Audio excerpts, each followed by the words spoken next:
C'est-à-dire, il y a beaucoup de personnes qui font les amalgames. C'est-à-dire, vous ne pouvez pas prouver que ce que vous payez, ce n'est pas ce que vous avez consommé. Vous ne pouvez pas nous prouver ça. Parce que vous n'avez pas un autre élément de mesure pour savoir est-ce que c'est vraiment ce que je consomme, ce qu'on m'a facturé, c'est pas ça. Le seul élément de mesure qu'on a, c'est le compteur que EDG vous donne. Ça, c'est le seul élément de mesure. Par conséquent, les gens pensent que être dans une chambre et être dans une villa, que c'est ce qui fait la différence. Non, ça ne fait pas la différence. C'est ce qu'on a dans la maison, les équipements que vous avez. Si vous êtes équipé comme une villa, vous payerez comme une villa. Ça veut dire quoi? Si vous avez des microwaves, c'est-à-dire des micro-ondes, ok?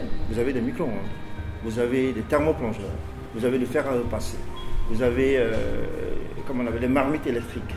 Hein? Vous avez tous ces éléments, tous ces énergies là, je suis dans votre chambre de quelques mètres carrés.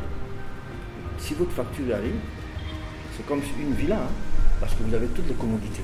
Et si on veut se faire du plaisir, il faut être prêt aussi à payer ce plaisir. Le plaisir, ça se paye. Si je veux vivre comme quelqu'un qui est dans une villa, il faut payer le service.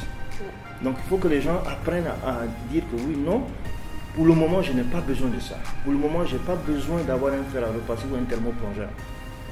Ok?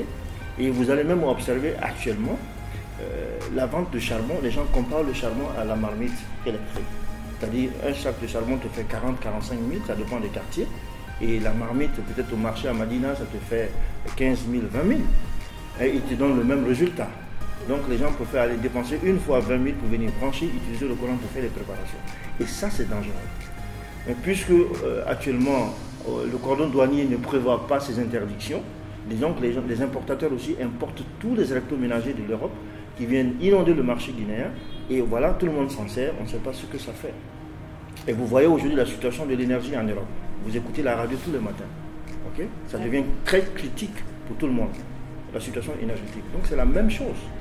Hein? Je répète encore, quand vous voyez certains départs aujourd'hui, c'est-à-dire certains départs qui alimentent certains quartiers, vous voyez la puissance, l'appel de puissance, vous n'allez pas croire.